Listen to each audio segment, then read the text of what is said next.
Baiklah, di sini saya akan menjelaskan materi tentang ANOVA dua arah dengan interaksi dan T uji independen. Yang pertama yang akan saya jelaskan adalah materi ANOVA dua arah dengan interaksi.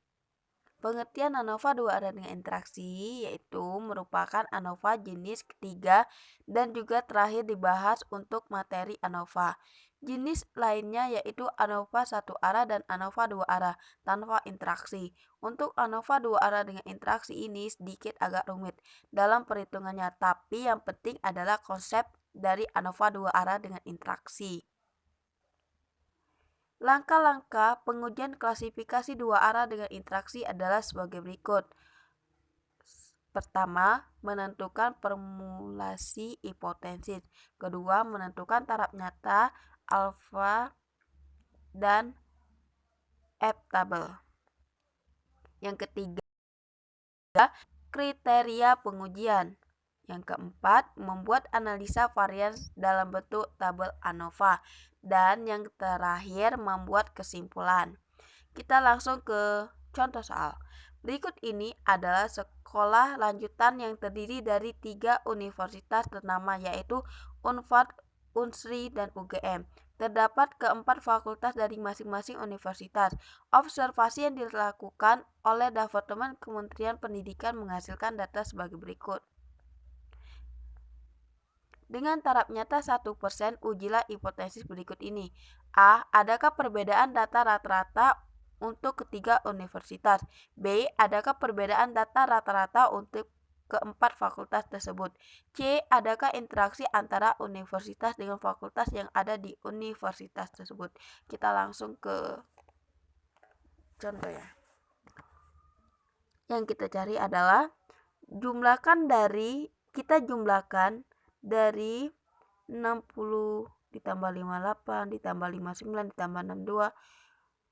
Baris dari ini hasilnya adalah 488 dan ini juga sampai seterusnya hasilnya 541. Kemudian kolom dari 60 ditambah 58 ditambah 75 ditambah 71 hasilnya adalah 362 sampai seterusnya sampai 370. Total dari 1473 ini ada total dari keseluruhannya. Kemudian kita mencari pertama hipotesisnya. A H0 sama dengan alfa 1 sama dengan alfa 2 sama dengan alfa 3 sama dengan 0. H1 sekurang-kurangnya 1 alfa 1 tidak sama dengan 0. B. H0 sama dengan beta 1 sama dengan beta 2 sama dengan beta 3 sama dengan beta 4 sama dengan 0. H1 sama dengan sekurang-kurangnya 1 beta 1 tidak sama dengan 0. C. H0 sama dengan dalam kurung beta alfa beta 11 alfa beta 12 alfa beta 13 sama dengan seterusnya sampai alfa beta 34 sama dengan 0. H1 sama dengan sekurang-kurangnya 1 alfa beta IJ tidak sama dengan 0.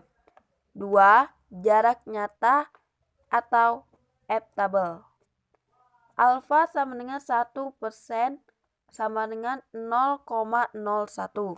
Untuk baris, V1 sama dengan 2 sama dengan V2 sama dengan 3,4 kali 1 sama dengan 12, F0,01 dalam kurung 2, 12 sama dengan 6,93. 2 adalah kolom, 12 adalah baris dari F-tabel. Kemudian H0 diterima apabila F0 kurang dari 6,93. H0 ditolak apabila F0 lebih dari 6,93. B. Untuk kolom V1 sama dengan 3 dan V2 sama dengan 3,4 dikali 1 sama dengan 12, F0,01 dalam kurung 3, 12 sama dengan 5,95. H0 diterima apabila F0 kurang dari 5,95. H0 ditolak apabila F0 lebih dari 5,95. C. Untuk interaksi V1 sama dengan 6 dan V2 sama dengan 3 kali 4 kali 1 sama dengan 12, F0, 01 dalam kurung 6, 12 sama dengan 4,82. H0 diterima apabila F0 kurang dari 4,82. H0 ditolak apabila F0 lebih dari 4,82. Kemudian kita akan mencari F hitung atau perhitungan. Rumusnya adalah JKT, jumlah kuadrat total. Rumusnya adalah XIJK kuadrat dikurang T kuadrat per B kali K kali N. Jumlah dari 60 kuadrat ditambah 58 kuadrat ditambah 59 kuadrat sampai seterusnya dikurang 1473 kuadrat per 3 kali 4 kali 2 3 kali 4 kali 2 sama dengan 9.000 ini 9 ini 91779 dikurang 405,375 sama dengan 1373,625. Selanjutnya mencari rumus JKB. JKB adalah rumusnya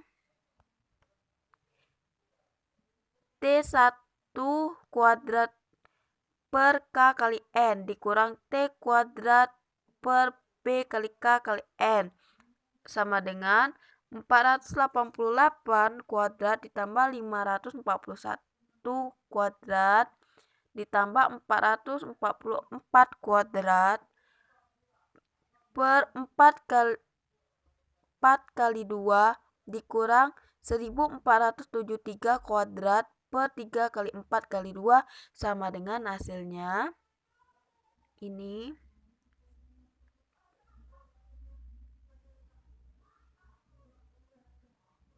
90.993,125 dikurang 9405,375 sama dengan 589,75. Kemudian kita akan mencari rumus JKK. Rumus JKK adalah TJ kuadrat dikurang T kuadrat per B kali K kali N sama dengan hasilnya adalah ini 90.494,1667 dikurang 90405,375 sama dengan 88,7917. Selanjutnya mencari rumus JKBK, jumlah kuadrat baris dan kolom. Rumusnya adalah ini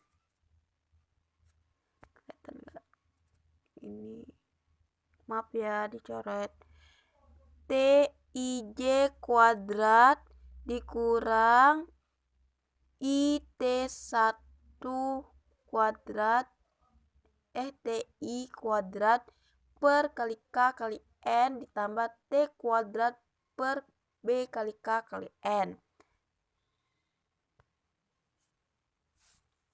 sama dengan 118 kuadrat ditambah 121 kuadrat sampai 100 ditambah 115 kuadrat dibagi 2 dikurang 72, ini dikurang 72, 7961 per 8 dikurang lagi 542965 per 6 ditambah 2169 per 24. Hasilnya adalah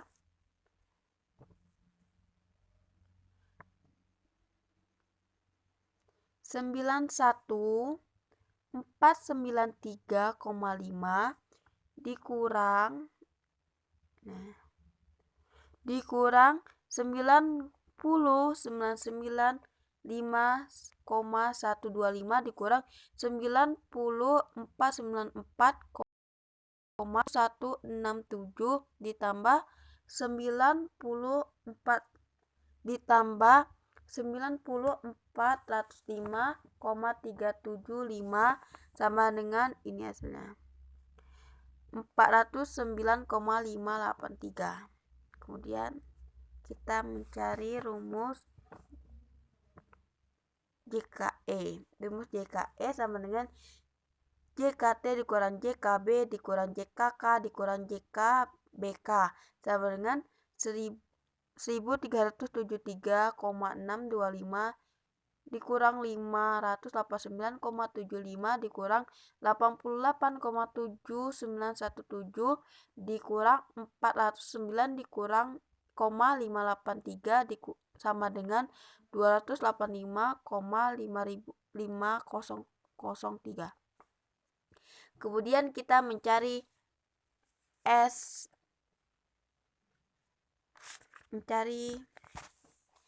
S1 kuadrat sama dengan JKE per DB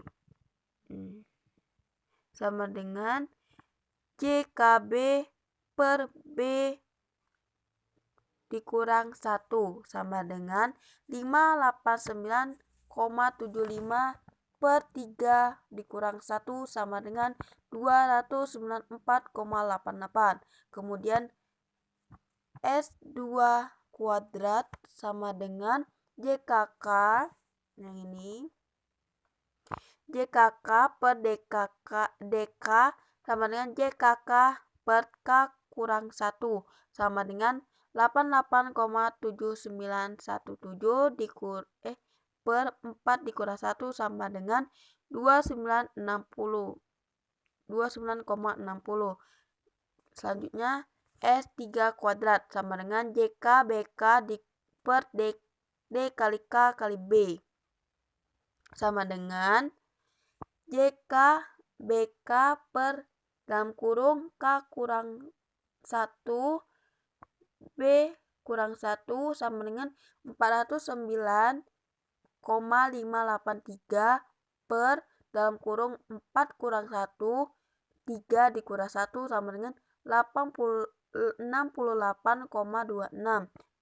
Selanjutnya S4 yang ini sama dengan JKE per DB sama dengan JKE per B kali K dalam kurung N kurang 1 sama dengan 285,5103 per 3 kali 4 dalam kurung 2 kurang 1 sama dengan 23,79.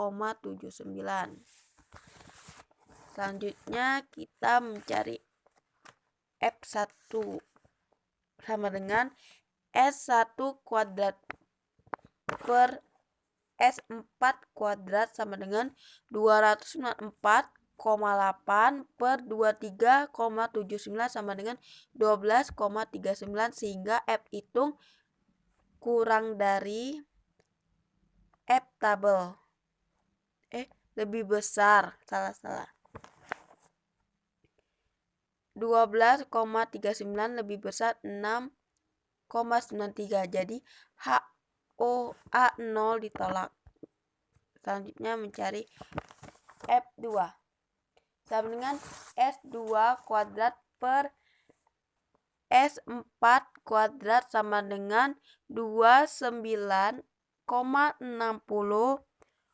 yang ini ya, yang ini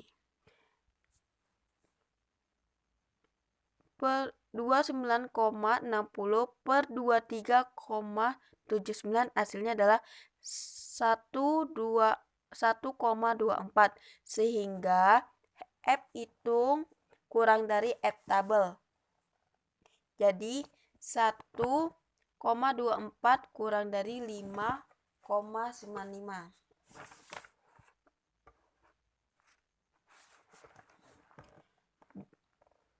Jadi H0 diterima. Selanjutnya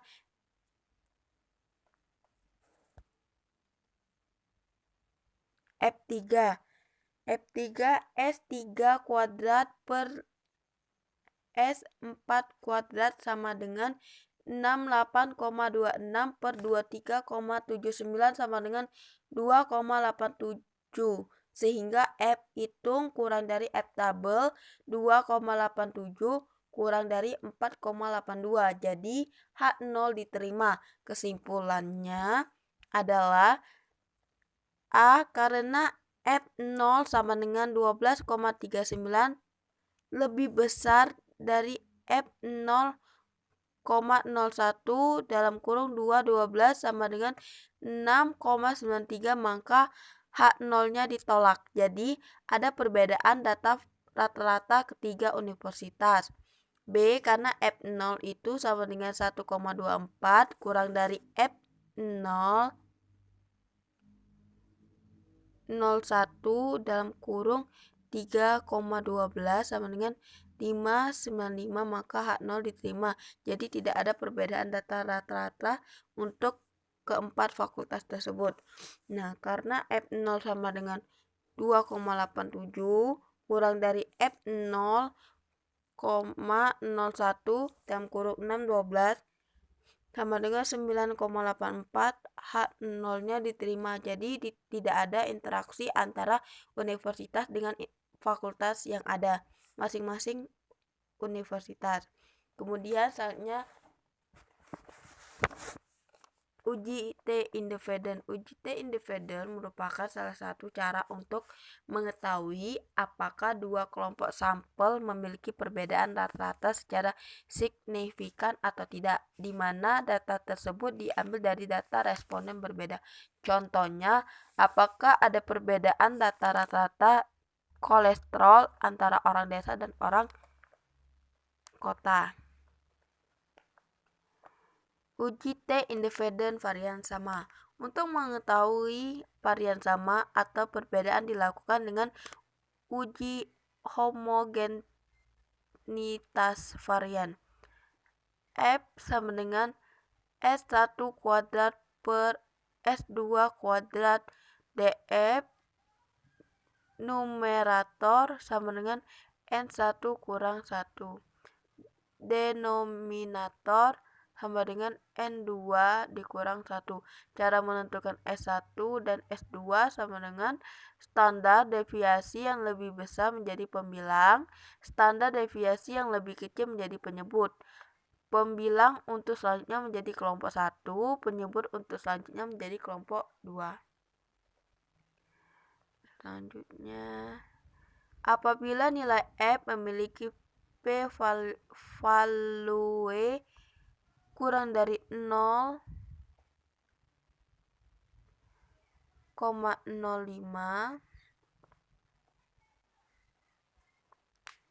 berarti A0 ditolak. Kesimpulannya varian berbeda.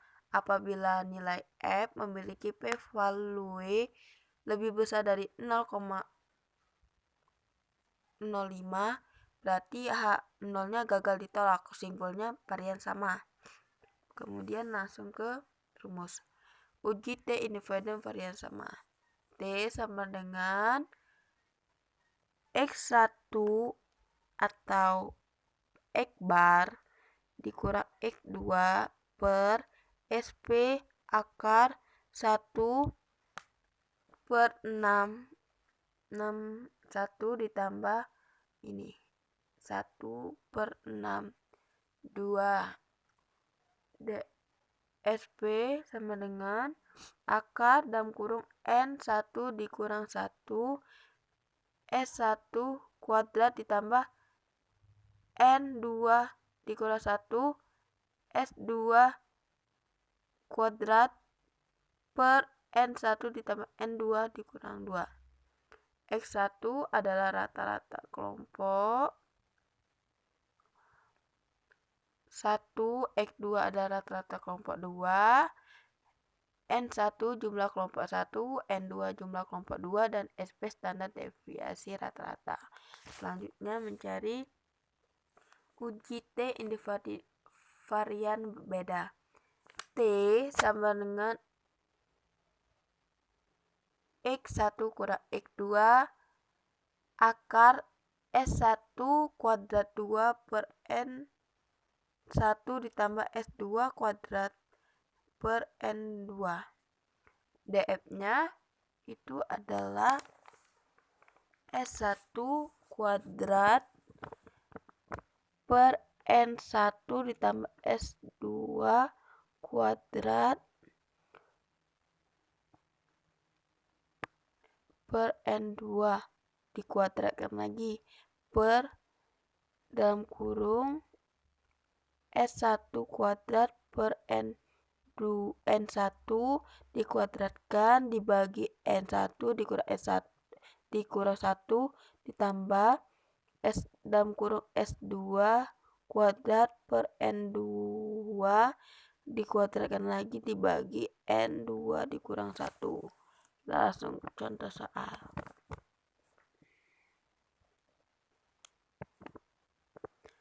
Nah, survei tekanan darah untuk mengetahui perbedaan tekanan darah orang yang di kota dan desa. Hasil pengukuran sebagai berikut.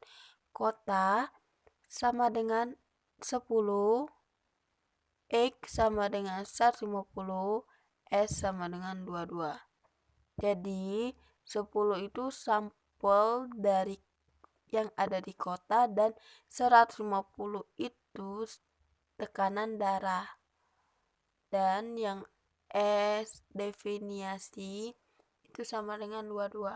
Kemudian desa N sama dengan 11, X sama dengan 120, S sama dengan 17. Yaitu buktikan apakah ada perbedaan tekanan darah antara orang yang tinggal di kota dan di desa. Selanjutnya kita mencari hipotesis. Hipotesisnya adalah H0 tidak ada perbedaan signifikan rata-rata tekanan darah antara orang kota dan orang desa. HA adalah perbedaan signifikan rata-rata tekanan darah antara orang kota dan orang desa. Jenis uji T independen, tingkat signifikasinya 5%. Perhitungan statistik orang kota N sama dengan 10, X sama dengan 150, S sama dengan 22. Orang desa N sama dengan 11, X sama dengan 120, S sama dengan 17. Jawabannya adalah uji varian F sama dengan 22 kuadrat per 17 kuadrat sama dengan 1,67. DF-nya numeratornya adalah 10 dikurang 1 sama dengan 9. Denominatornya 11 dikurang 1 sama dengan 10. Nah, kemudian P-value itu kurang dari lebih besar dari 0,100 dibandingkan alfa 0,05, maka P-value lebih besar dari alfa. Keputusannya H0 gagal ditolak. Kesimpulannya tidak ada perbedaan varian antara orang kota dan orang desa. Kemudian, karena variannya sama, maka menggunakan uji T independen varian sama, yaitu SP akar dari dalam kurung 10 kurang 1, 22 kuadrat ditambah 11 kurang 1, 17 kuadrat per 10 tambah 11 dikurang 2 sama dengan 19,53. T 150 dikurang 120 per 19,53 angka 1 dikurang 10 ditambah 1 per 11 sama dengan 3,52. DF-nya adalah 10 ditambah 11 sama dikurang 12 sama dengan 19. Nah, jadi hasil dari contoh soal tadi adalah ini.